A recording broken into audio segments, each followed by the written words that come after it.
Hello and welcome. You are watching India This Morning, and I'm your host, Tanushka Datta.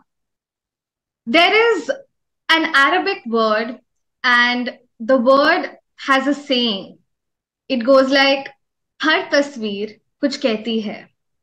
And today we have with us someone who translates and captures what every photograph says.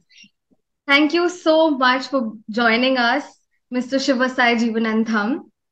And it is lovely to have you here. Shiva is a 25-year-old documentary photographer based in Chennai. He is a graduate of photography design from National Institute of Design, India. He was also a student of English journalism from Indian Institute of Mass Communication, Jammu and Kashmir. Again, thank you for joining us, Shiva. I look forward to a really interesting conversation with you.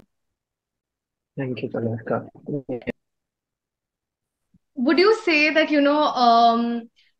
a photographer's lens, or let's say a photojournalist's lens or way of looking at world is indeed different from a layman's? It is definitely different from a layman's, but that doesn't mean a layman's, perspective is not uh, cannot be equalized to a photojournalist. Photojournalists are not in some pedestal where they're standing up and looking at things. I think everyone's vision, everyone's gaze is equally important. And layman can become a photojournalist. A very good photojournalist can make problematic photographs, like someone who doesn't understand the concepts as well. From that, I would want to ask you about the recent series on your Instagram, where it's a series of black and white images of people embracing. So, Hmm. walk me through that. I found that very interesting, and just looking at the photographs give me a very warm, fuzzy feeling.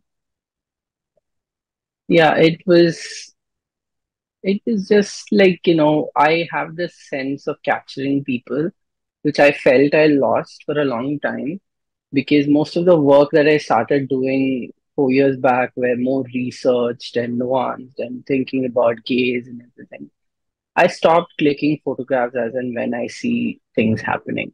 So I was just running through my like mobile gallery to just see what have I shot for this year. And then I came up with this pattern of me photographing people who were hugging.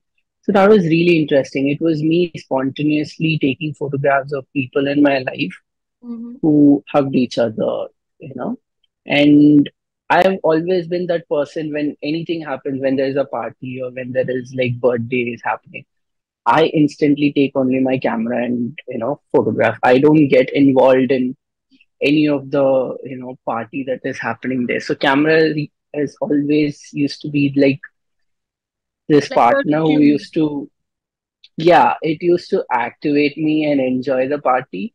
Like many would be like, why don't you dance, or why don't you talk to us? Why are you always in your camera? But it helps me connect with people. Being an introvert, it easily helps me connect with people. It's easy for me to look through the viewfinder and talk to people than directly talk. I know it's like it's again problematic that way, but uh, yeah, I think that's how the embrace the project turned up. I was just running through my photos for the years to see what have I done. So I just figured out this interesting pattern. It's not problematic, actually. I mean, you Many do were you. very close people in my life, very important people in my life, but many are strangers also. What is that? Is there a sort of a eureka or epiphanic moment where you see something and you go like, aha, I need to capture this, or like, oh my God, I immediately need to get my, phone out. And if so, then how does that happen? Is it a feeling, a gut feeling? Could you, walk me through that? It's been a long time in my life that that feeling had happened because I stopped photographing very instantaneous and momentary things. Like I have photographed things like that, going around, and then suddenly I find a moment and I capture the moment. And I think it's a reflex that you practice yourselves too.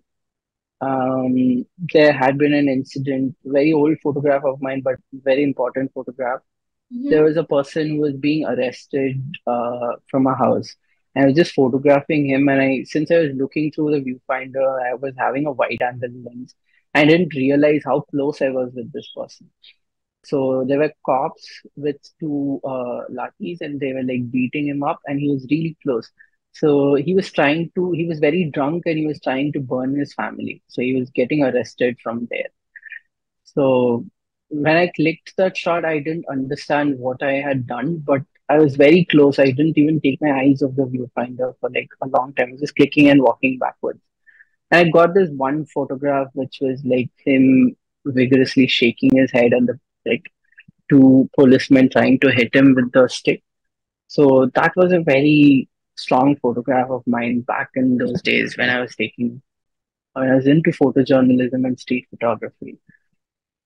So that was the greatest eureka moment I had felt till now, capturing that particular moment, that particular incident. It's really impactful. What changed after that photo? Like, what made, what was it in that photo that made you go like, you know what, maybe not? A lot changed actually. I stopped believing in instantaneous photographs like the Henry Carter Bresson's decisive moment. I stopped believing in that after that. It was one photo that as a upcoming photographer at that time, it really made me really happy. But in time, I just realized there's more to photography than just trying to capture that one moment. There is more in-depth ways to look at moments than capturing, trying to forcefully capture that one moment. Always, this is always fight for being in that right moment, right place, that makes you a great photographer. I think that has to be questioned right now. We are like, it's high time we start questioning, do you does a photographer have to be in the, I mean, definitely to capture certain moments, but Mm-hmm. that alone doesn't define you as a very good photographer. There's so much depth to photography and visual medium. So yeah, a lot changed after that. I stopped believing in that on the whole. If you're doing it for purpose, then it's fine. But there is also a certain voyeuristic aspect to it that is, commonly coming out in photography. And working in my projects also made me realize it's very easy to get inside a slum and photograph, but it's very tough to get inside a rich person's house and, take a single photograph without having to go through a huge explanation point in time, I feel the photojournalists are also very, voyeuristic in their way of photographing things, and it's usually different how the class, caste, gender reflects in your photographs. And to me, right now, what I've been seeing is there are very less women photojournalists. There are very less Dalit photojournalists. There are very less photojournalists from minority communities. Mm-hmm. And but whatever I see is these photojournalists, this male, you know, upper caste photojournalists, also photographs of numerous Indian kids from slums who are, being with their face.